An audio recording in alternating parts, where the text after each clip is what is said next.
Mama Ellie, thank you for the 10 years of free living in your house. Sasha's voice sliced through the dining room like a slap. I was serving dessert, my famous sweet potato pie, when she dropped those words with a smile that chilled my blood.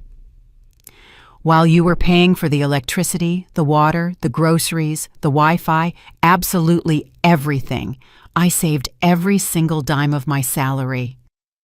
You know what I did with that money, Ellie? She leaned forward, her eyes glittering with malice. I bought my own place, a beautiful modern house, just for Jamal and me. And now we're moving out. We're leaving you here all alone in this old house. Oh, and one more thing. We won't ever talk to you again. We're cutting off all contact, permanently. My son was sitting right beside her, nodding proudly as if his wife had just announced she had won the Nobel Prize. I just stood there, holding the dessert tray, feeling the floor move beneath my feet. Welcome to Betty's Stories. I share new life stories here every day, and I'd really appreciate it if you hit subscribe and liked my video. Now, let's jump back into my story. I'm sure you'll love it if you keep listening till the end. My name is Eleanor, but everyone calls me Ellie. I'm 63 years old, and for a full decade, I was the biggest fool on the face of the earth. But on that Sunday night, at my own dinner table, facing my own son and the viper he called his wife, something inside me broke. Or maybe, finally, something was fixed. This is my story, a story about how a mother's love can become a weakness, and how that weakness can be exploited until you are left with nothing. But it is also the story of how an older woman, tired, humiliated, and invisible, found the strength to rise up and strike back. Because sometimes, justice doesn't come on its own. Sometimes, you have to create it yourself. I've always been a simple woman. I worked for 40 years as an elementary school teacher, teaching children who could barely sit still how to read. It wasn't a glamorous job, but it filled my heart. My paycheck was never large, but I learned how to manage it well. I married young to a good man named Rob, and together we had Jamal, our only son. Rob passed away 12 years ago from a massive heart attack. One morning, he was having coffee with me, laughing at something silly I'd said, and by the afternoon, he was gone. That's how fast my old life vanished. I was left alone with Jamal, who was 20 at the time and studying engineering at Georgia Tech. I swore to myself that my boy would never feel the emptiness I felt, that he would never lack anything, that I would be enough for the two of us. I kept that promise, perhaps too well. Jamal was always a good kid, studious, responsible, and loving. When he finished college, he landed a decent job at a tech firm in Atlanta. I was so proud. My son, the engineer, the man his father would have wanted him to be. For 2 years, he lived with me, saving money and planning his future. I cooked for him, washed his clothes, and treated him as if he were still my little boy, and he let me. I think we both got used to that dynamic. I needed to feel needed, and he needed to feel cared for. It was comfortable. It was safe. Until he met Sasha. The first time I saw her was on a Saturday afternoon. Jamal walked in with her, holding hands, with that expression of an idiotic man in love who believes he's found the perfect woman. "Mama, this is Sasha," he said with a huge smile. She was pretty, I can't deny that. Long dark hair, perfect skin, a figure any woman would envy. She wore a light green dress that brought out her eyes, and when she greeted me, her voice was soft, almost timid. "Mrs. Johnson, it's such a pleasure to meet you. Jamal talks about you all the time." She hugged me gently, as if I were made of glass. I liked her instantly. How foolish I was. For the first few months, Sasha was charming. She came over for Sunday dinners. She always brought a store-bought dessert. She always had kind words. "Mrs. Johnson, your house is so cozy," she'd say. "Mrs. Johnson, you cook so well." "Mrs. Johnson, Jamal is so lucky to have a mother like you." I melted with every compliment. After years of solitude, after so long of it just being me and my son, having someone else at the table made me feel complete, as if we finally had a family again. I never suspected that behind that sweet smile was a cold calculator, adding up every dollar she could squeeze out of me. It was Sasha who suggested they move in. One night after dinner, while I was pouring coffee, she took my hand delicately. "Mrs. Johnson, Jamal and I are planning to get married soon, but honestly, rent prices here in Atlanta are outrageous, and we want to save up to buy our own house someday. We don't want to start out in debt." She paused, biting her lip as if it was difficult to continue. "I know it's a lot to ask, but would it be possible for us to live with you for a while? Just until we save enough money? 6 months, maybe a year? Of course, we would help with all the expenses." Jamal looked at me with pleading eyes. "Mama, it would be perfect. We could save quickly, and you wouldn't feel so lonely in this big old house." My heart swelled. My son living with me again. A daughter-in-law to keep me company. A house filled with life and laughter.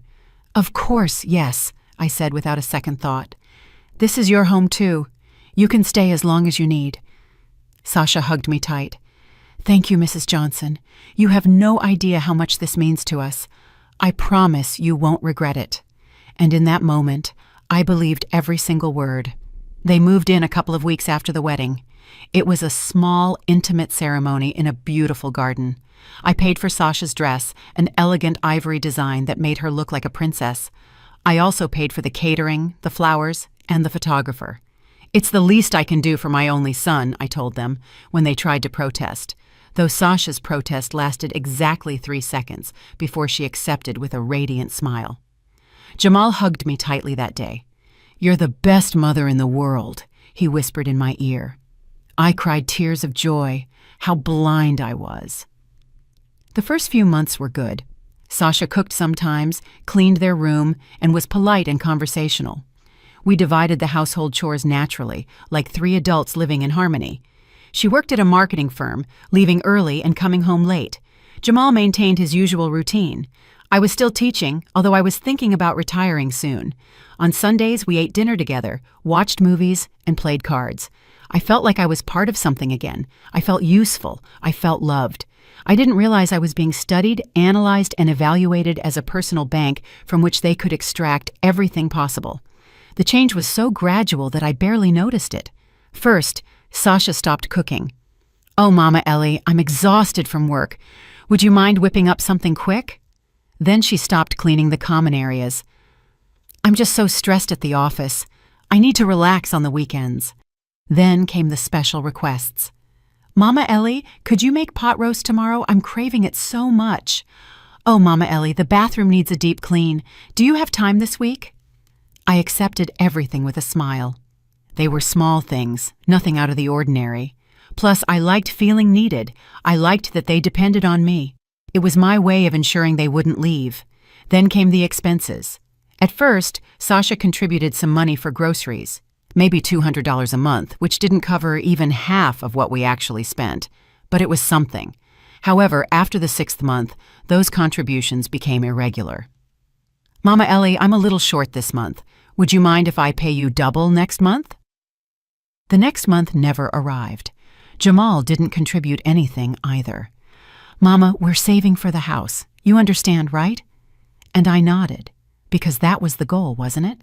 For them to buy their house and start their life. In the meantime, I paid for everything. The electricity bill, which skyrocketed because Sasha left the air conditioning running all day. The water bill, because now she took 2 showers a day. The gas bill, because I was cooking for 3 instead of 1. The internet plan was upgraded because Sasha needed faster speed to work from home. The groceries that used to cost me $300 a month now reached $800. I watched my savings slowly dwindle, but I told myself it was temporary, that they would soon leave and everything would go back to normal. Sasha started changing in other ways too. She became more demanding, more critical. She stopped calling me Mrs. Johnson after the first year. "This stew is too salty. Can you make another one?" "Oh, Ellie, why didn't you dust the living room? I have friends coming over tomorrow." She no longer asked, she ordered. And like a fool, I obeyed. Jamal never said a word. When I tried to talk to him about his wife's behavior, he defended her. Mama, Sasha works hard. She's stressed. Don't be so sensitive. Every time I mentioned the expenses, he deflected the conversation. Mama, we talked about this. We're seriously saving. Just a little more time. A little more time turned into 2 years, then 3, then 5. Sasha started inviting friends over, young women, done up with makeup, loud, who laughed hysterically in my living room while I served them coffee and cookies. I listened to them talk about their shopping sprees, their trips, their perfect lives. Sasha showed off her new clothes, her expensive shoes, her designer handbags. "Where do you get all that money?" one of her friends asked once. Sasha laughed. "I have my secrets. Let's just say I know how to manage my resources very well." They all laughed as if it were the most ingenious joke in the world. I was in the kitchen washing dishes, wearing the same worn dress I'd owned for 5 years because I couldn't afford to buy new clothes. All my money went into maintaining that house, into feeding 2 adults who earned more than I did and contributed absolutely nothing. Sundays were still sacred, or so I thought. It was the only day when the 3 of us sat together without rushing, without distractions. I cooked all day, preparing Jamal's favorite dishes, striving to create those moments of family connection I longed for. But Sasha always found something to criticize. "This chicken is a little dry, Ellie. The potatoes need more salt. The salad has too much vinegar." Never a thank you, never a compliment, just criticism wrapped in a fake smile. And Jamal remained silent, eating, nodding when his wife spoke, ignoring me when I tried to join the conversation. 8 years went by. 8 years of paying for everything, of cooking for them, of cleaning up their messes, of living like a servant in my own house. My life savings were practically gone. My retirement fund, which was supposed to be my safety cushion, was consumed month after month. I was 62, exhausted, with aching knees from standing so much, with a back shattered from carrying grocery bags. Meanwhile, Sasha looked better and better. New clothes every week, perfect manicure, hair always done at the most expensive salon in town. Jamal looked prosperous too, with his elegant watch and impeccable suits. And I, his mother, the owner of the house they lived in for free, looked older, more worn out, and more invisible every day. Until one afternoon, something changed. I was cleaning their room, something Sasha had stopped doing years ago, when I found some papers sticking out of a drawer. They were bank statements from Sasha's account. My hands trembled when I saw the numbers. She had saved over $150,000. $150,000. While I was draining my account to pay for their meals, she was accumulating a fortune. I kept looking, my heart pounding. I found more documents, receipts for monthly deposits, all labeled with the same note. Own house savings. Every month for years, she had put away almost her entire salary. Not a single cent had been spent on my house. Not one. I sat on their bed with those papers shaking in my hands, feeling the air stop in my lungs. $150,000. While I bought their food, paid their electricity, their water, their Wi-Fi, she kept every cent. While I stopped buying myself clothes, stopped going out with my friends, stopped allowing myself any small luxury, she was secretly building a fortune behind my back. I felt dizzy, betrayed, and stupid. But above all, I felt rage. A cold, deep anger that was born from some dark place inside me I had never known. I put the papers back exactly where I found them. I didn't say anything. That night, I ate dinner with them as if nothing had happened. Sasha complained that the meat was overcooked. Jamal talked about a boring project at his job. I smiled, nodded, and cleaned the table afterward. But inside, something had changed forever. I was no longer the naive mother who believed her sacrifice was appreciated. I was a woman who had finally opened her eyes. And when a woman like me, a woman who has been walked all over for years, finally wakes up, things can get very interesting. The next few days, I dedicated myself to observing, truly observing, and what I saw turned my stomach. Sasha wasn't just selfish, she was cruel. I watched her throw perfectly good food in the trash because she didn't feel like eating it anymore. I watched her leave lights on in empty rooms, the water running while she brushed her teeth, the heat cranked up in the middle of winter, all with absolute indifference because she wasn't paying for any of it. I listened to her phone conversations with her friends, laughing about me. "The old lady is so clueless," she'd say. "She actually thinks we're going to buy a house and leave. Why would we? I have everything free here. It's like living in a 5-star hotel where the maid works for free." Her friends laughed. On the other side of the door, I held back my tears. But the thing that hurt the most was Jamal, my son, the boy I raised alone after his father died, the boy for whom I sacrificed everything. One night, I heard him talking to Sasha in their room. I was walking down the hallway when I heard my name. I stopped, not wanting to eavesdrop, but unable to move. "Do you think your mom suspects anything?" Sasha asked. Jamal laughed. "My mama? Please. She'd do anything for me. She always has. We could live here another 10 years and she would never say a thing. She loves feeling needed." Sasha replied in a silky voice. "You're right. She's perfect. Once we finally have enough money saved, we'll buy the house, ditch her, and that's it. She'll be left here alone. But hey, she's old anyway. It's not like she was going to do anything exciting with her life." They laughed together, my son and his wife, laughing at the stupid old woman who was supporting them. I didn't sleep that night. I stayed awake in my bed, staring at the ceiling, feeling that everything I had believed about my life was a lie. My son didn't love me. He used me. And I had allowed it. Worse, I had enabled it. I had become their perfect victim, their inexhaustible resource. And now they had a plan. Stay until they squeezed out the last cent, and then disappear, leaving me alone, without savings, without dignity, without anything. Well, I thought as I stared into the darkness, two can play that game. If they could plan in secret, so could I. The next morning, I called Aisha.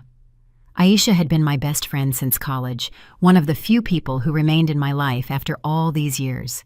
She was a lawyer, smart, direct, the type of woman who wouldn't let anyone walk all over her. We met at a coffee shop far from my house. I told her everything, the years of emotional abuse, the draining expenses, Sasha's secret savings, the conversation I had overheard. Aisha listened in silence, her expression hardening with every word. When I finished, she slammed her hand down on the table. "Ellie, this is financial elder abuse, and your son is an accessory. What are you going to do?" I looked her in the eye. "I'm going to protect myself, and I need your help." Aisha designed the plan. It was simple but effective. The house was in my name, completely paid off for 15 years. It was my only real asset, the only thing of value I had left. "Transfer the property to my name," Aisha said. "I'll hold it in a 6-month trust. If they try anything legal, they won't be able to touch you. The house will be protected. And when the time is right, we sell it, you take the money, and you start over." I hesitated. It was a huge risk, but Aisha was my friend of 40 years. If I couldn't trust her, I couldn't trust anyone. "Do it," I finally said, and so began my silent counterattack. The transfer took 3 weeks. 3 weeks during which I stuck to my normal routine. I cooked, I cleaned, I smiled, I pretended. Sasha and Jamal noticed nothing different. Why would they? I was predictable, reliable, manipulable. Poor Ellie, always available, always generous. They never imagined that behind that facade of a devoted mother, I was moving pieces on a chessboard they didn't even know existed. Aisha handled everything with absolute discretion. No documents came to my house. All signatures were done at her office. By the time Sasha and Jamal realized what had happened, it would be far too late. In the meantime, I kept investigating. I checked every paper they left lying around. I listened to every conversation I could. I discovered that Sasha earned almost $4,000 a month. Jamal earned $5,000. Together, they brought home $9,000 monthly and contributed absolutely nothing. I, with my retirement pension of $1,800, paid for everything. The monthly household expenses were approximately $2,500. That meant I was left with less than $500 a month for my own needs, while they saved almost all their money. I did the math. In 10 years, they had likely saved over $300,000 combined, living completely free at my expense. I also discovered something else, something that made my blood boil. I found messages on Jamal's phone that he had left in the living room. Messages with Sasha where they discussed what they would do when I finally kicked the bucket. That's how they put it. Those exact words. They talked about selling my house, splitting the money, and buying something bigger with the profits. Jamal wrote, "She has no other relatives. Everything will eventually be ours. We just have to wait." Sasha responded, "Or we could speed up the process. If we stress her out enough, maybe she'll get sick faster. Stress works wonders." I read it 3 times to make sure I had understood correctly. My daughter-in-law was actively suggesting accelerating my death, and my son didn't say no. He simply replied with a laughing emoji. I put the phone back where I found it. I walked to the bathroom. I looked at myself in the mirror. I saw a 63-year-old woman with gray hair I no longer had money to dye, with deep wrinkles around her eyes, with the tired skin of someone who had worked all her life. But I also saw something else. I saw fury. I saw determination. I saw a woman who was no longer going to be a victim. "You're going to regret this," I whispered to my reflection. "Both of you are going to regret this." And I started planning the perfect moment for my revenge. 2 more months passed after the house transfer, 2 months in which I perfected my performance. I became the same old Ellie, perhaps even more subservient, quieter, more invisible. Sasha noticed the change and interpreted it as defeat. "You look tired, Ellie," she said to me one day with fake concern. "Maybe you're aging too fast. You should take better care of yourself." She smiled with that poisonous sweetness she had perfected. I just nodded, lowering my gaze like a defeated woman. Inside, I was smiling. I let her believe that she had completely broken me. That would make her more careless, more confident. And confident people make mistakes. During those weeks, I also started documenting everything. Aisha had advised me to gather evidence just in case. I photographed Sasha's bank statements every time she left them visible. I recorded conversations on my phone where she and Jamal discussed their plans. I kept the receipts for all the groceries and household purchases, showing that I paid for absolutely everything. I made a detailed list of every monthly expense, every bill, every dollar I had invested in keeping those 2 leeches. Aisha reviewed everything and nodded in approval. "This is pure gold, Ellie. If they ever try to sue you or claim anything, we'll bury them with this." I felt powerful for the first time in years. Sasha began to be openly cruel. She no longer feigned respect or gratitude. She treated me like an incompetent employee. "Ellie, this house is a mess. What have you been doing all day?" she yelled at me one afternoon when she got home from work. I had spent all morning cleaning, but she had come in and thrown her coat on the sofa, left her shoes in the middle of the living room, and spilled coffee in the kitchen. "I'm sorry," I murmured, picking up her things. She scoffed. "You should be. Jamal and I work hard. The least you can do is keep the house decent." Jamal, sitting on the armchair with his laptop, didn't even look up. His silence was support. His indifference was complicity. One night, I heard Sasha talking to someone on the phone. She was in her room, but her voice was loud enough for me to hear from the hallway. "Yeah, Mom, we almost have enough money. 1 more year, maybe less, and we'll buy our dream house. The old lady? Don't worry about her.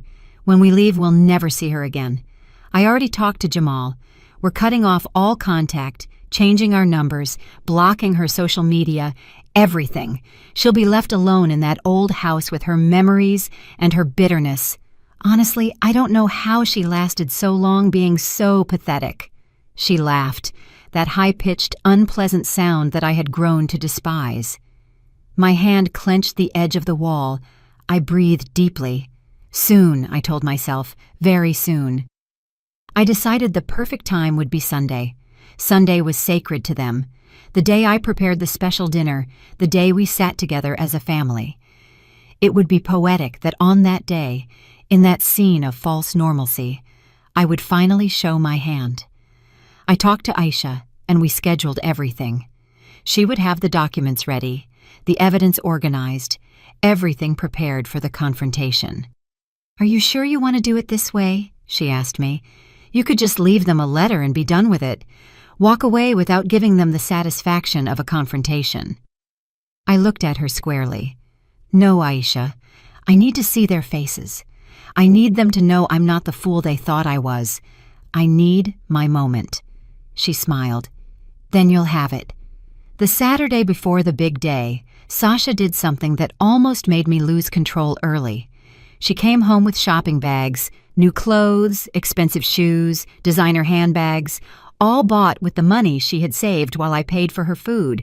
She paraded through the living room, modeling each item. "What do you think of this coral dress, Ellie?" she asked, twirling. It was beautiful. It probably cost more than $500. "It's very nice," I said with a neutral voice. She laughed. "I know. I'm going to wear it to the housewarming party for our new place. It's going to be spectacular. Too bad you won't be invited." She said it as if it were a joke, but her eyes held the truth. Jamal laughed from the sofa, too. "Mama isn't much for parties anyway, right, Mama?" They looked at me, expecting me to shrink, to feel small. Instead, I smiled. "You're right, son. I'm not much for parties." And I went to my room, leaving them confused by my lack of reaction. That night, alone in my room, I took out all the documents I had been keeping. Sasha's bank statements, the messages I had photographed from Jamal's phone, the receipts for my payments, the recordings of their cruel conversations, the house deed now in Aisha's name, the letter from my lawyer notifying them that the property would be sold. Everything was there, organized, perfect. Tomorrow, I thought, tomorrow, everything changes. I went to bed early but couldn't sleep. The anticipation kept me awake. It wasn't nervousness. It was excitement. For the first time in 10 years, I was in control. Sunday arrived with a gray sky, appropriate for what was to come. I woke up early and started cooking. I prepared everything Jamal loved: roast chicken with potatoes, fresh salad, homemade biscuits, and of course, my sweet potato pie. I wanted everything to be perfect, for this last Sunday to be etched in their memories.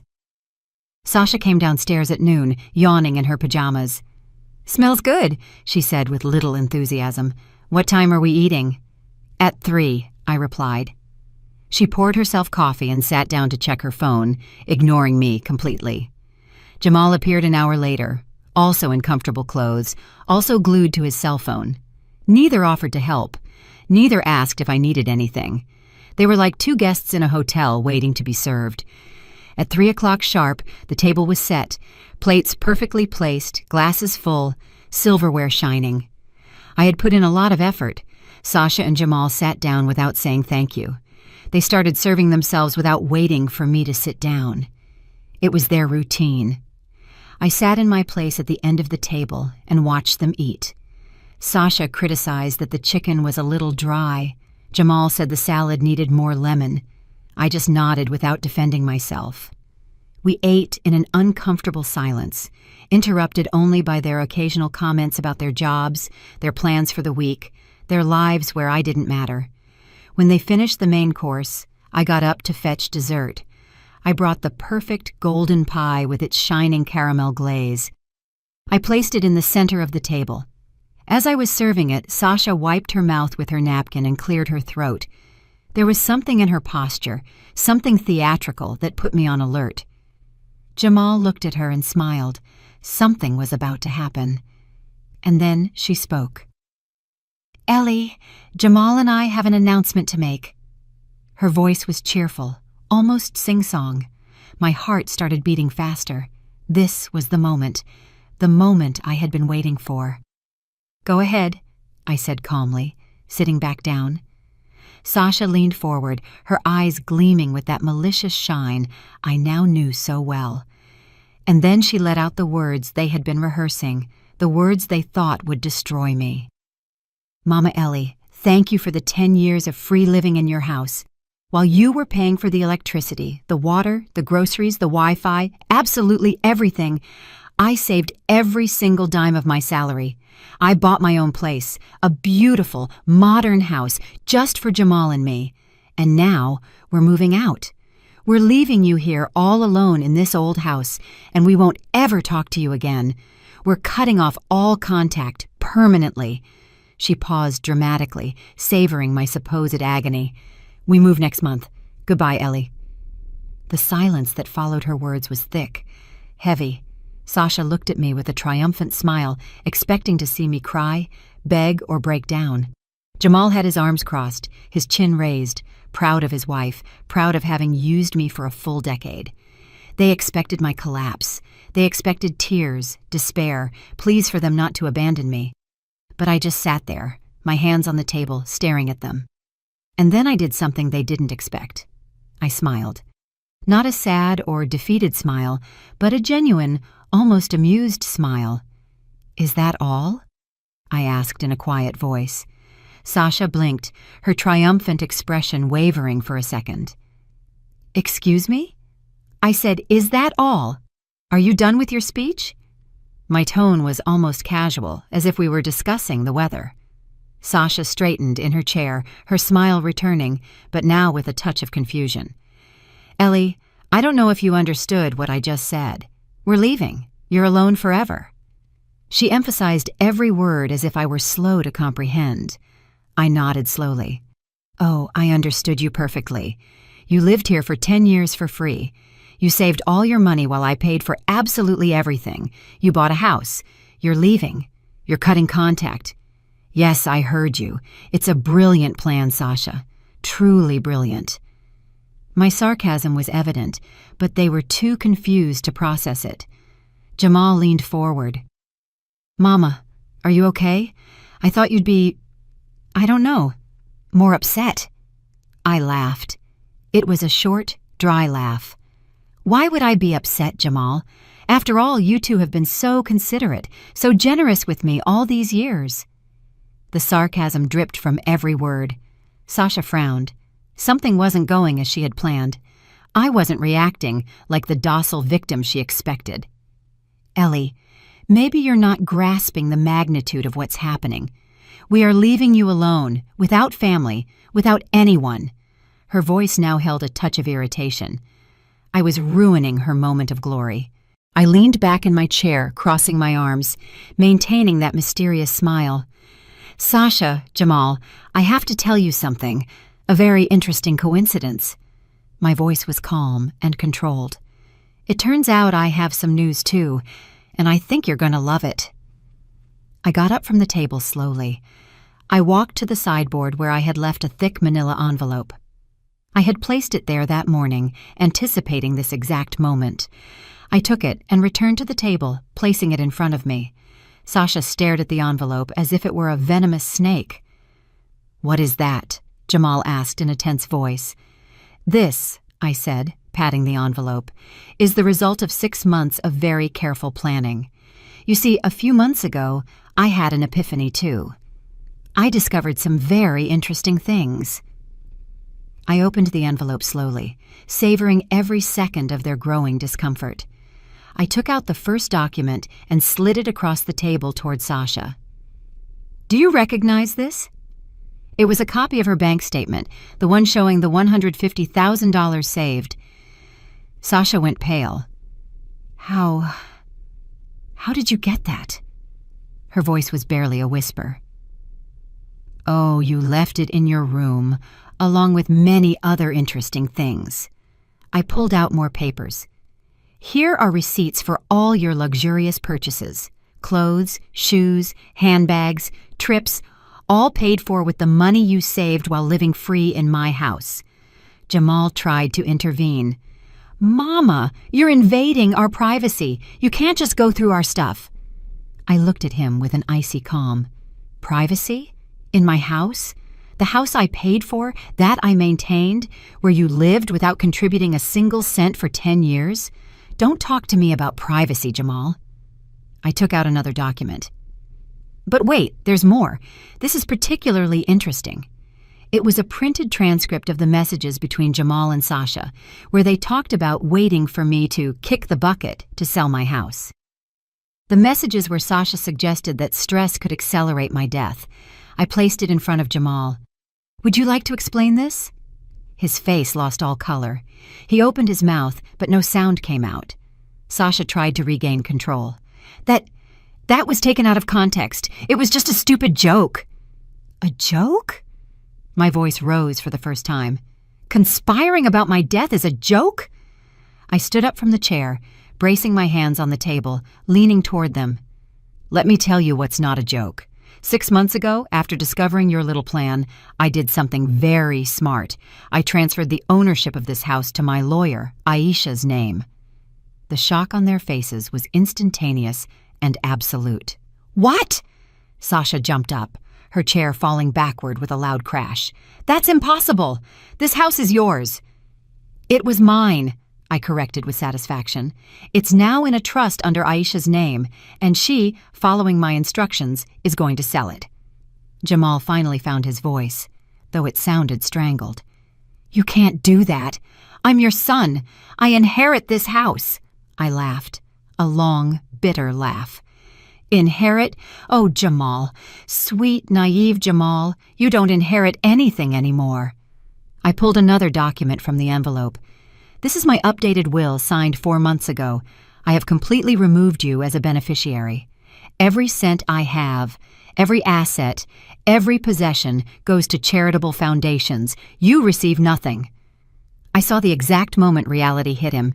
His eyes widened, his mouth dropped open. "No, Mama, you can't." "Yes, I can. And I did." I turned to Sasha. "And as for you, my dear daughter-in-law, I have something special." I pulled out a detailed report. "This is a complete record of every dollar I spent maintaining this house over the last 10 years. Electricity, water, gas, groceries, Wi-Fi, repairs, taxes. It all adds up to approximately $250,000. Sasha recoiled as if I had slapped her. "So what? We don't owe you anything. You offered us to live here, right?" I nodded. "I offered you to live here temporarily while you saved for your own house, with the implicit agreement that you would contribute to expenses, which you never did.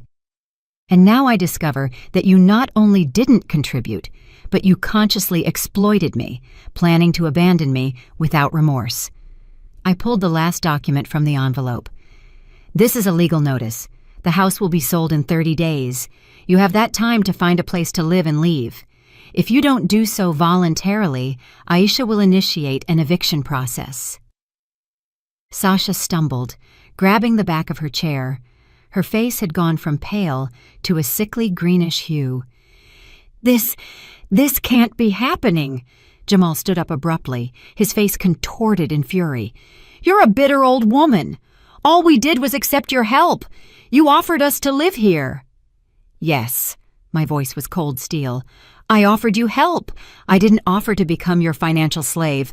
I didn't offer to endure years of humiliation, exploitation, and cruelty. And I definitely didn't offer you the opportunity to laugh at me while planning to abandon me and cut me out of your lives forever." Sasha started hyperventilating. No, this wasn't in the plan. We... You what?" I interrupted her. "You thought I was too stupid to notice, too weak to defend myself. I underestimated you for years, but you underestimated me." I walked toward the window, turning my back to them. "The house is being sold, you are leaving, and I am starting over. With the sale money, I'll buy a small apartment for myself, something manageable without parasites." Sasha suddenly lunged at me, grabbing my arm. "Ellie, please, we can fix this. I'll pay everything we owe you, the $250,000. I promise." I looked at her with contempt. "With what money, Sasha?" "Oh, right, with the $150,000 you saved living here for free. But wait, that doesn't even cover everything you owe me. Plus, you already bought your new house, remember? I'm sure you used those savings as a down payment." Her silence confirmed it. "We can sell the new house," she stammered. "We can get the money back." "I'm not interested in your money," I said firmly, pulling my arm out of her grasp. "This is no longer about money. It's about dignity. It's about respect. It's about justice."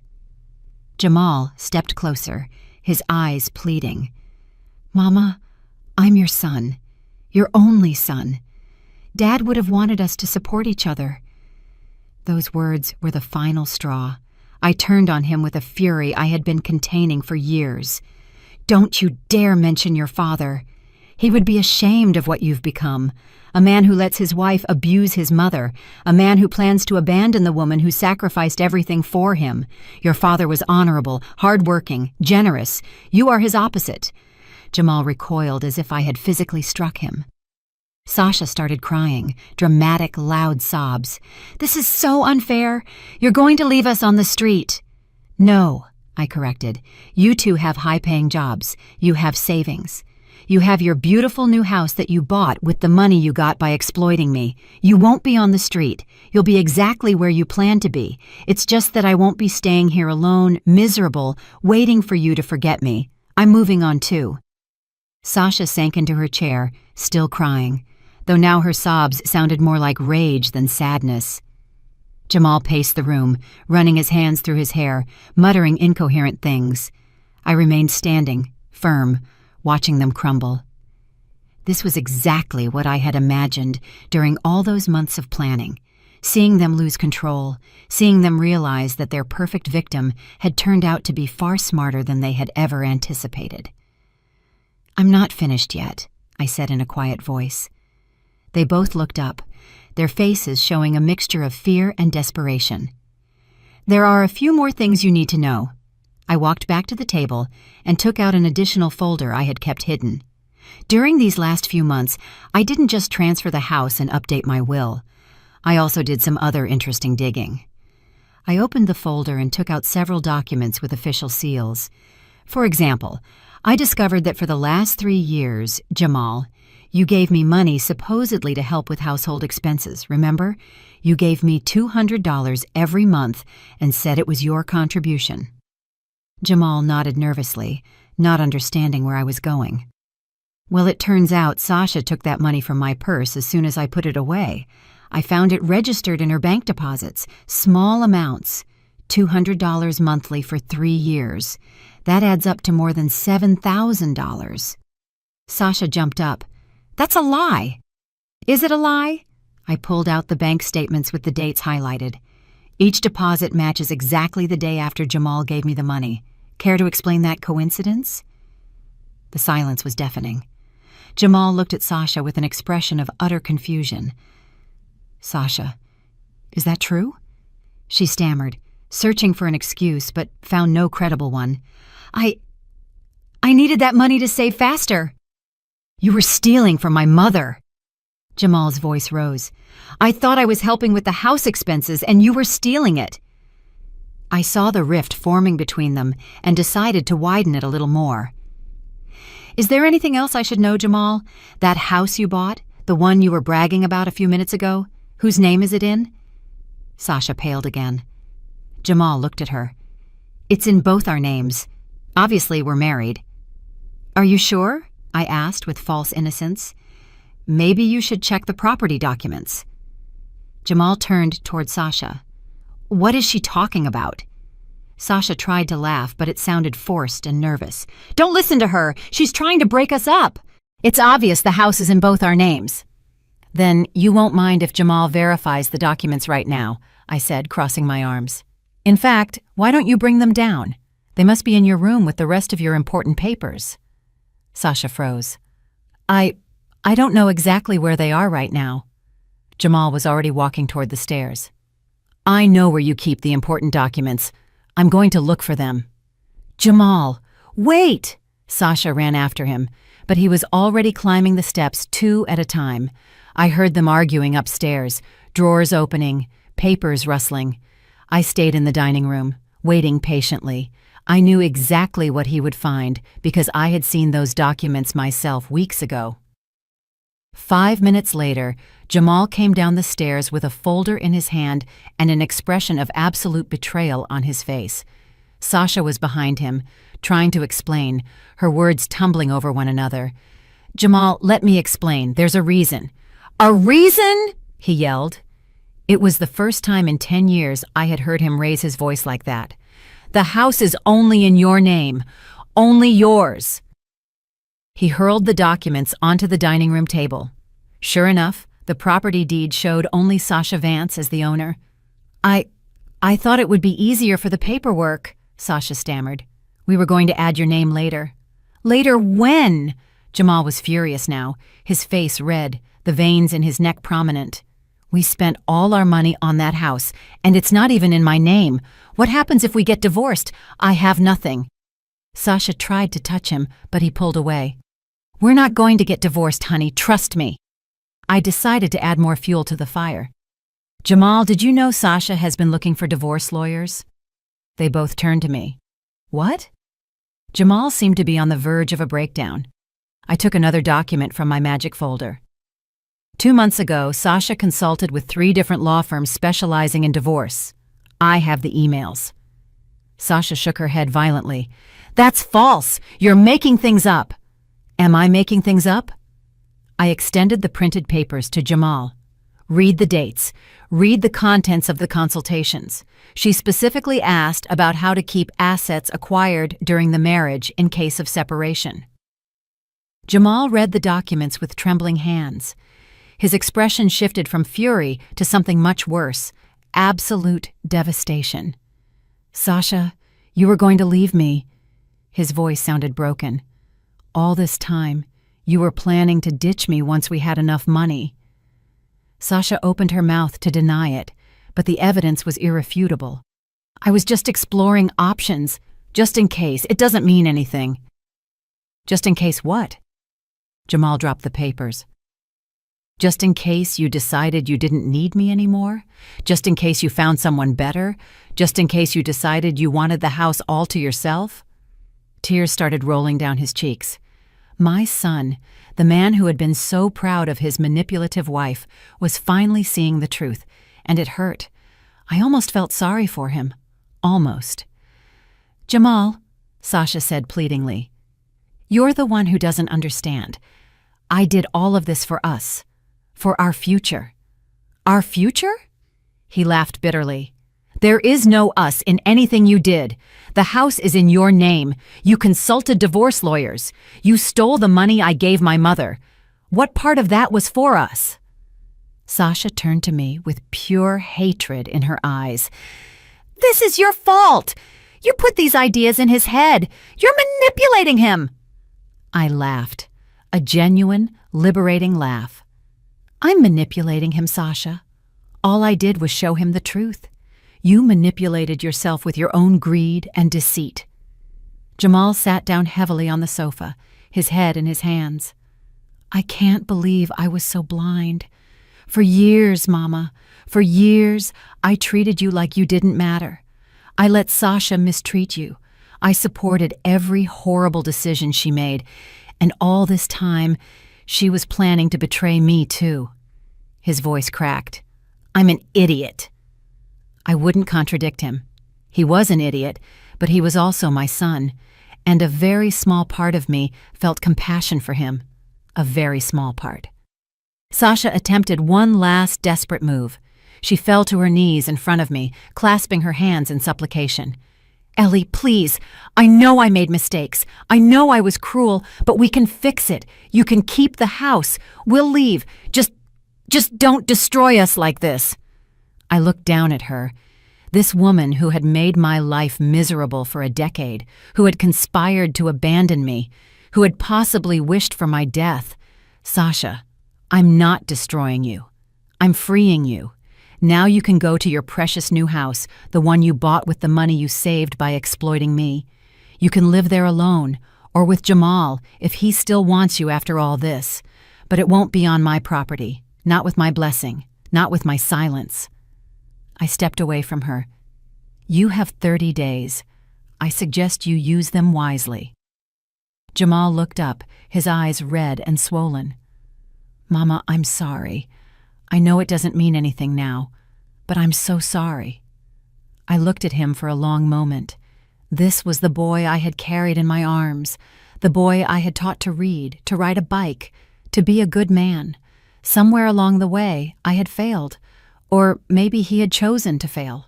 I wasn't sure which was worse. Jamal, your apology doesn't change anything. Actions have consequences. For 10 years you treated me like a personal bank, like a maid, like something less than human. And you did it consciously. You can't undo that with, "I'm sorry." He nodded slowly, accepting the truth of my words. "Will you ever forgive me?" he asked. I considered his question carefully. Maybe someday, but that day is not today. And forgiveness doesn't mean things go back to the way they were. That will never happen again. Sasha finally stood up from the floor, her mask of vulnerability dropping to reveal the cold, calculating face she had been hiding all this time. "You know what, Ellie? I'm glad this happened. I'm glad you finally showed your true colors. We always knew you were a bitter, resentful old woman. Now everyone will see it." I smiled at her last pathetic attempt to hurt me. "Sasha, you can tell whoever you want, whatever you want. I have complete documentation of every dollar I spent, every abuse I suffered, every lie you told. If you try to defame me, I will bury you with evidence. And believe me, after all these years of enduring your cruelty, I will have no problem making it public." Her bravado vanished instantly. She knew I was serious. "Now," I said, addressing both of them, "I suggest you start packing. The clock is ticking." The next few days were strangely quiet in the house. Sasha and Jamal moved like ghosts, avoiding me, avoiding each other. Meals were no longer shared. I ate alone in the kitchen while they hid in their room or went out to eat. The atmosphere was so tense you could cut it with a knife. But I was at peace. For the first time in years, I felt like I was breathing clean air. I no longer had to pretend. I no longer had to submit. I no longer had to be invisible in my own house. I walked through the hallways with my head held high, knowing that every day that passed was one less day with them under my roof. Aisha came to visit a week after the confrontation. We sat in the backyard with coffee, away from prying ears. "How are things going?" she asked, studying my face. "They're packing slowly, resentfully, but they're doing it," I replied, taking a sip of my coffee. "Sasha barely speaks to me. Jamal tries to start conversations sometimes. I think he's looking for some way to fix things, but I have nothing to say to him." Aisha nodded in approval. "Good. Maintain your distance. The house already has 2 purchase offers. Both good. You could get close to $300,000 from the sale." I smiled. $300,000. After paying commissions and legal fees, I would have enough to buy a comfortable apartment and have a financial cushion for my golden years. I could finally live without the constant pressure of supporting 2 parasitic adults. One evening, about 2 weeks after the big confrontation, I heard raised voices coming from Sasha and Jamal's room. It wasn't my intention to listen, but the walls of the house were thin, and they didn't bother to lower their volume. "I can't believe you were so stupid," Jamal yelled.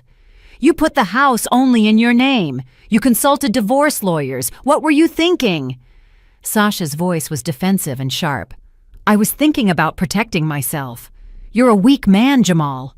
You always let your mother control you. I needed to make sure I had something that was just mine." "Weak?" Jamal's voice sounded wounded. "I followed you in everything. I supported every horrible decision you made. I let us mistreat my mother for years, and this is how you repay me? Planning to leave me with nothing? Oh, please, don't play the victim now. You knew exactly what we were doing. Don't pretend you're innocent." She was right about that. Jamal wasn't innocent. He had been an active participant in my exploitation, not just a passive spectator. But it was interesting to watch their relationship crumble under the weight of their own lies and betrayals. Sasha had built her perfect plan: exploit the stupid mother-in-law, save all the money, buy a house only in her name, and eventually dispose of both me and Jamal. It was brilliant in its cruelty, but like all plans built on deceit, it fell apart the moment the truth came to light. "I don't want to talk about this anymore," Sasha said in a tired voice. "We need to focus on moving. We have less than 2 weeks." "Moving to a house that is only yours," Jamal replied bitterly. "Yes, unless you'd prefer to sleep on the street." The silence that followed was heavy, and final. The next day, Jamal knocked on my bedroom door. It was early morning, barely dawn. "Mama, can I talk to you?" His voice was soft, almost childlike. It reminded me of the boy who used to wake me up on Saturdays, asking me to make him pancakes. I opened the door, but didn't invite him in. "What do you need, Jamal?" He looked terrible, deep circles under his eyes, unshaven stubble, wrinkled clothes. "I just wanted to tell you that Sasha and I are probably getting separated." I didn't show any emotion. "That's between the two of you. I know you don't care, and I don't blame you," he continued, looking at the floor.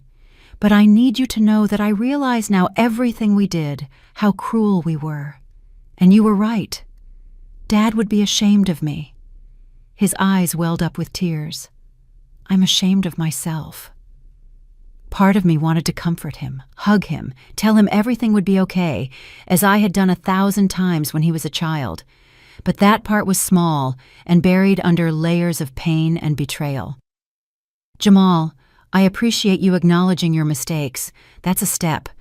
But I can't give you the forgiveness you're looking for. Not yet. Maybe never." He nodded, tears falling freely. "I understand. I wanted you to know that I'm sorry. I really am." He turned to leave, but I stopped him. Jamal turned back, hope in his eyes. "Learn from this. Be better. Not for me, but for yourself. Because if you continue down this path, you will end up alone and miserable, with no one who truly loves you." He swallowed hard and nodded before walking away down the hall. I closed the door and leaned against it, feeling the weight of 32 years of motherhood on my shoulders. Sasha, on the other hand, never attempted to apologize or reconcile. She maintained her cold, hostile attitude until the very end. I watched her pack her things with aggressive, brusque movements, muttering insults that I could hear perfectly but chose to ignore. One afternoon, I found her in the kitchen making tea. I decided to try one last conversation, not for her, but for my own peace of mind. "Sasha, did you ever care about me? Even a little bit?" She turned to me, surprised by the question. For a moment, I saw something in her eyes, perhaps a flicker of humanity, but it quickly faded. "Honestly, Ellie, no, I never cared about you. You were a means to an end, a way to live for free while I saved money, nothing more." Her brutal honesty was almost refreshing. "At least you're honest now," I said quietly. "That's more than I expected." She slammed her cup down hard on the counter. "You know what's the most pathetic part of all this? That you allowed it. For 10 years, you let us walk all over you, let us use you, let us humiliate you, let us treat you like trash, and you never said anything. So yes, I used you, but you let me." Her words were designed to hurt me, to make me feel guilty, but they no longer held power over me. "You're right," I said calmly. "I allowed it because I loved my son, and I wanted to believe you were good people. That was my mistake. But the difference between you and me, Sasha, is that I learned from my mistake. I changed. I defended myself. You are still the same cruel, selfish person you always were, and that's something you'll have to live with for the rest of your life." She glared at me with pure hatred before storming out of the kitchen, leaving her tea untouched. The last days before their departure were mechanical, boxes piled in the hallway, furniture wrapped in plastic, the house slowly emptying of their presence. Aisha had coordinated with the moving company to ensure everything went smoothly. I didn't want any last-minute drama. The morning of their move arrived with a bright, clear sky, ironic considering the darkness of the situation. The moving truck arrived at 8 o'clock. Husky men started loading boxes and furniture. Sasha supervised everything with a hard expression, barking orders like a general on a battlefield. Jamal helped in silence, avoiding my gaze every time our paths crossed in the house. By noon, almost everything was loaded. The house looked strangely empty without their belongings. I could see the marks on the walls where pictures had hung, the empty spaces where furniture had been. It was as if their presence was being systematically erased, and the feeling was tremendously liberating. Sasha was the first to leave. She stood at the front door, looking at me one last time. "I hope you're happy," she said, venom in her voice. "You destroyed a marriage and left your son with nothing." "No," I corrected firmly. "You two destroyed your own marriage with lies and betrayals. I merely exposed the truth. What you did with that truth was your choice." She scoffed and walked out the door without saying goodbye. I watched her get into her new car, another luxury bought with money saved at my expense, and drive away. I felt no sadness, only relief. Jamal stayed until the end, making sure everything was loaded correctly. When the last piece of furniture was put onto the truck, he approached me. We were standing in the empty living room, our voices echoing against the bare walls. "Mama," he began, his voice trembling slightly, "I know I have no right to ask for anything, but is there any possibility that someday we could have a relationship again? Not like before, but something." I looked at him, this man who was my son, but also a stranger. "Jamal, I don't know what the future holds for us. Right now, I need time. I need to heal. I need to rebuild my life without the shadow of what you both did to me. If you are ever ready to be a true son, one who respects and values me, maybe we can talk, but I can't promise you anything." He nodded sadly. "It's more than I deserve." He leaned in as if to hug me, but stopped himself. "Take care, Mama." "You too, Jamal." And with that, he left. The door closed behind Jamal with a soft but definitive sound. I remained standing in the center of the empty room, surrounded by silence. A silence that was not oppressive or lonely, but liberating. For the first time in 10 years, the house was completely mine again. There were no voices criticizing my food. There were no heavy footsteps on the stairs at midnight. There was no tension floating in the air like a toxic cloud. Only peace. I walked slowly through each room, touching the walls, looking out the windows, silently saying goodbye to this place that had been my home for so many years. Soon, this too would change, but for now, I enjoyed this moment of transition. That night, I slept better than I had in years. There were no nightmares. There were no anxious awakenings wondering what new humiliation awaited me the next day. Just deep, restful sleep.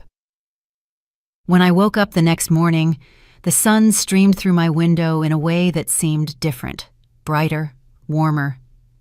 I got up without rushing. I made coffee just for myself.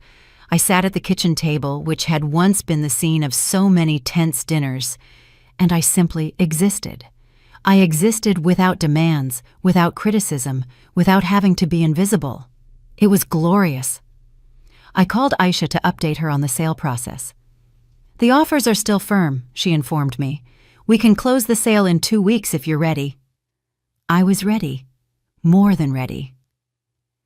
The following days, I dedicated myself to looking for my new home. Aisha accompanied me to see several apartments. Some were too big, others too expensive, others in areas that didn't convince me. But finally, we found a perfect one. It was a 2-bedroom apartment in a modern building with lots of natural light, a small but functional kitchen, and a terrace overlooking a park. Most importantly, it was completely mine. No one else would live there. No one else would contaminate it with their negative presence. It was my sanctuary. I signed the purchase contract that very afternoon, feeling an excitement I hadn't experienced in years. This was a new beginning, a second chance to live life on my own terms. While waiting for the transactions to be completed, I started getting rid of things.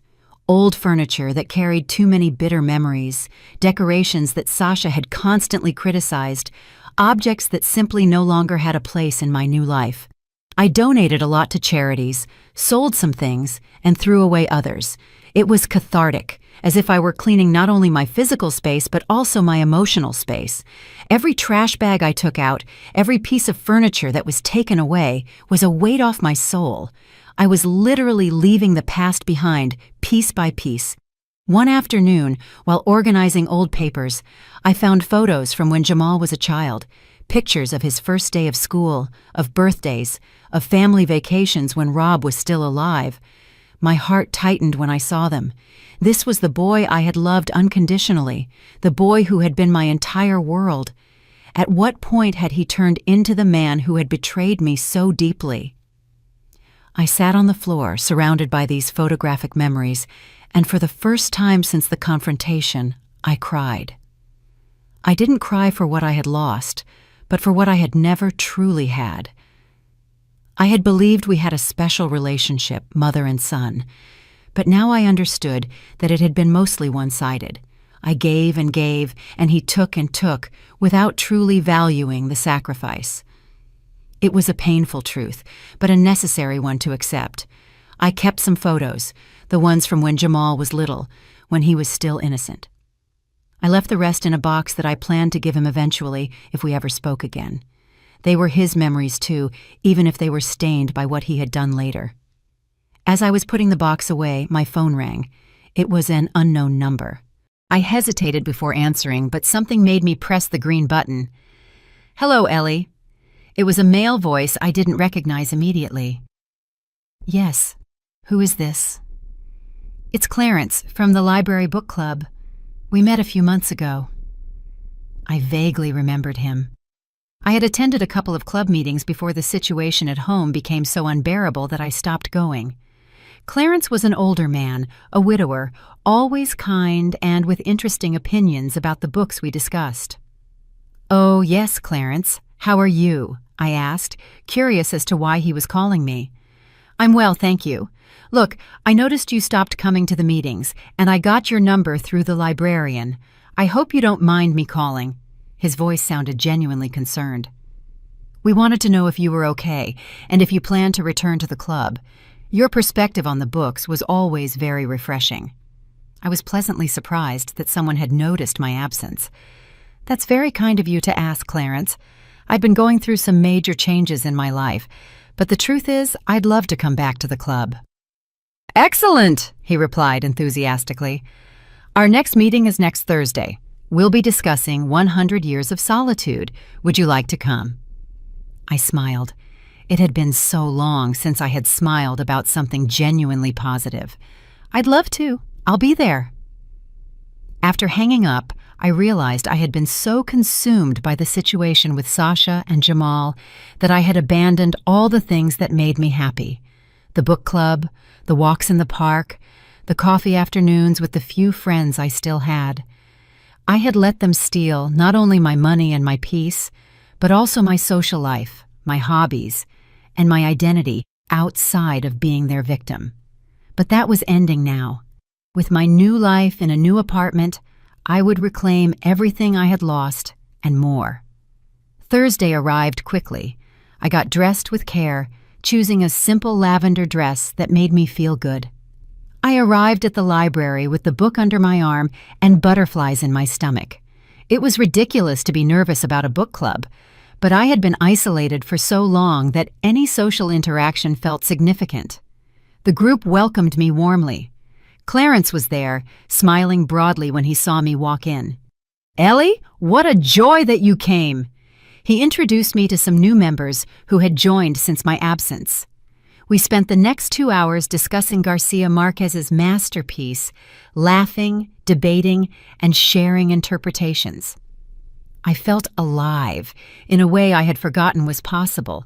Clarence had fascinating opinions on magical realism, and we found ourselves talking even after the official meeting ended. "Would you like to grab a coffee?" he asked me as we put away the chairs. "There's a charming coffee shop 2 blocks from here."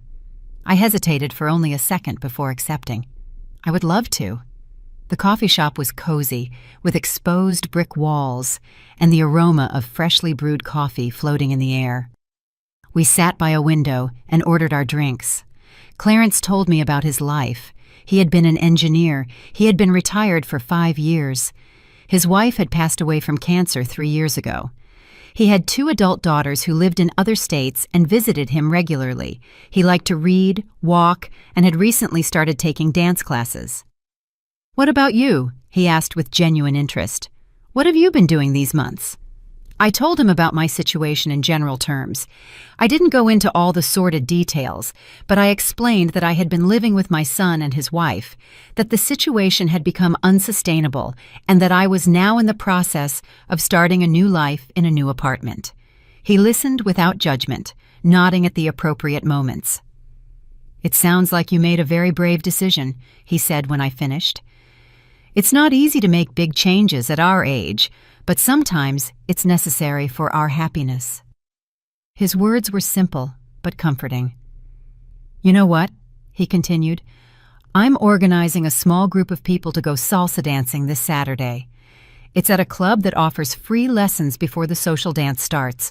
Would you like to come? You don't have to dance if you don't want to, but it's fun, and the energy is wonderful." Dancing. I hadn't danced since before Rob died, but the idea excited me instead of scaring me. "You know what, Clarence? I would love to go." His smile widened. "Perfect. I'll pick you up at 7. We exchanged phone numbers and said goodbye with a cordial hug. As I walked back to my almost empty house, I felt lighter than I had in years. Saturday arrived, and with it, the nerves. I tried on 3 different dresses before deciding on a peach-colored one I had bought years ago, but had never worn. I did my hair, put on a little makeup, and when Clarence rang the doorbell at 7 o'clock sharp, I felt ready for this new adventure. The dance club was packed with people of all ages, but mostly older adults like us. The salsa class was fun and challenging. Clarence was a surprisingly good and patient dancer, guiding me through the basic steps with constant encouragement. "You're doing great," he would tell me every time I stepped on his feet, which was with embarrassing frequency. But I didn't care. I was laughing, moving, feeling the music, living. When the class ended and the social dance began, Clarence took me out on the floor several times. We weren't perfect. We stumbled and laughed at our mistakes, but it was perfect in its imperfection. Over the next few weeks, my life transformed in ways I had never imagined. The sale of the house was completed without a hitch. Aisha handled everything with her characteristic efficiency, ensuring every paper was in order, every signature in place. The day I received the check for the sale money, almost $300,000 after all expenses, I stared at it for several minutes. This money represented more than just a financial transaction. It represented my freedom, my independence, my future. I was no longer tied to a painful past. I could start over, on my own terms, owing nothing to anyone. The move to my new apartment was surprisingly simple. Since I had sold or donated most of my old belongings, I only needed a small truck to transport the essentials. Clarence offered to help, and together with Aisha and a few friends from the book club, we turned what could have been a stressful day into a joyful experience. We carried boxes, assembled furniture, and hung pictures. Aisha brought pizza for everyone, and we ended up sitting in my new living room, eating and laughing as if we were old friends, celebrating something special. And I guess that's exactly what we were doing. We were celebrating my rebirth. I decorated the apartment exactly how I wanted it. Bright, light colors that Sasha had always criticized as being too simple. Plants in every corner because they made me happy, regardless of whether someone said it was unnecessary work. Photos on the walls of happy moments, of trips I wanted to take, of dreams I could still fulfill.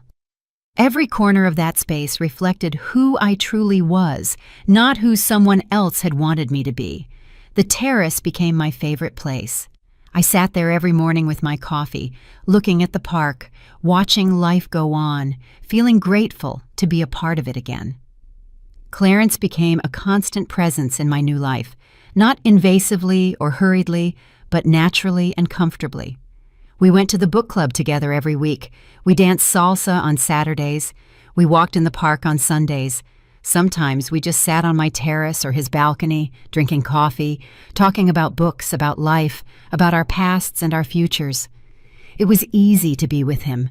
There were no games, no manipulation, no impossible expectations, just 2 older people enjoying mutual company, building something genuine and honest.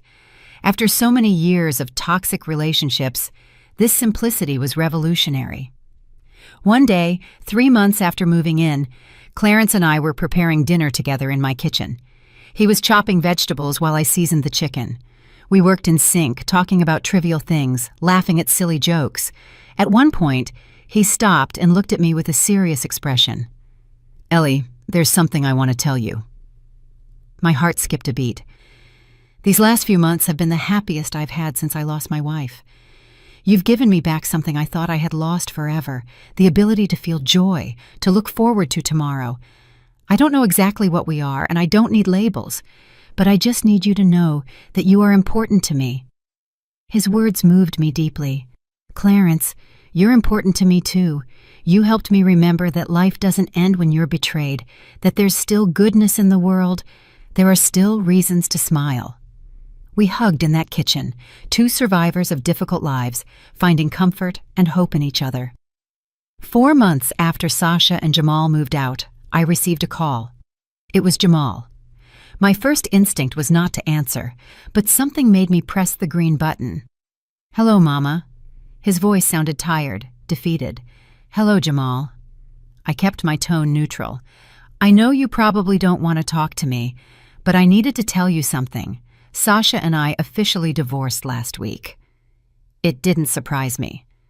"I'm sorry to hear that," I said. It was partly true. "How are you?" "I'm surviving. I had to sell my share of the house she bought to pay off debts. Turns out Sasha had taken out several loans in my name without my knowledge. I'm living in a small apartment, basically starting from scratch." There was a long pause. "Mama, you were right. About everything. About her, about me, about what we did. I was a blind idiot." "Jamal," I said carefully, "I appreciate you recognizing your mistakes. That's only the first step. What matters is what you do now with that awareness." "I know." His voice cracked slightly. "I'm in therapy, trying to understand how I became someone capable of treating his own mother that way. I don't expect your forgiveness, but I want you to know that I'm working on being better." For the first time since the confrontation, I felt something akin to hope regarding my son. It wasn't much, just a tiny sprout, but it was there. "I'm glad to hear that, Jamal. I truly am." "Do you think we could ever, I don't know, grab a coffee or something?" he asked timidly. I thought about it carefully. "Maybe when you are ready to be the son I always needed, not the one you were. When you can look at me as a person who deserves respect, not as a resource to exploit, then, yes, we could have coffee." "I understand. Thank you for not completely closing the door. Jamal, you are my son. There will always be a small window open, but rebuilding what was broken will take time. A lot of time. I know, and I'm willing to wait." We ended the call shortly after. I didn't feel the sharp pain I expected. Instead, I felt something like closure. My son was facing the consequences of his actions, learning hard but necessary lessons.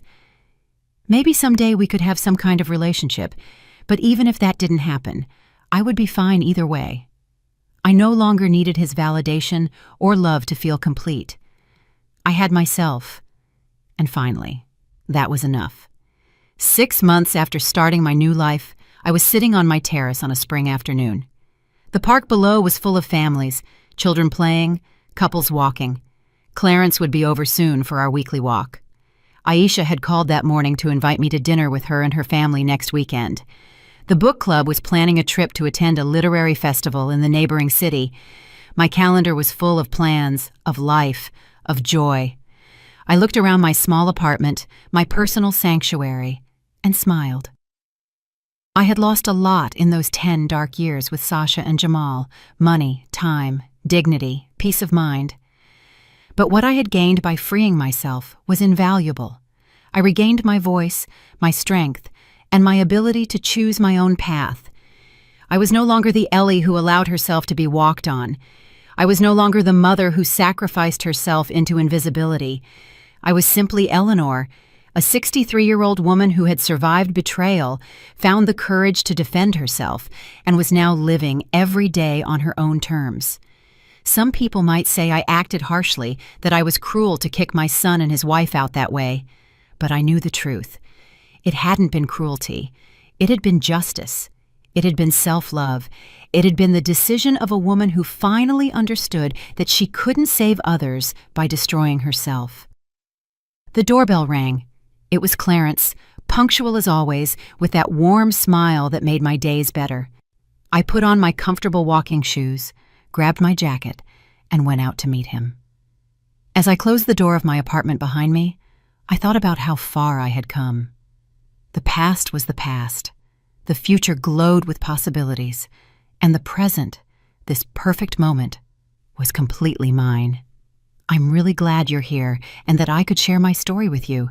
If you liked it, show me by liking the video and subscribing to my channel. Let's see how many of us there are. Write in the comments which city you're watching from and what time it is. I'm so curious to know where all you wonderful people are tuning in from. If you want to support me a little extra, you can also send a small donation. I share new life stories for you every single day. And now, 2 of my most popular stories will pop up on the screen so you can choose what to watch next.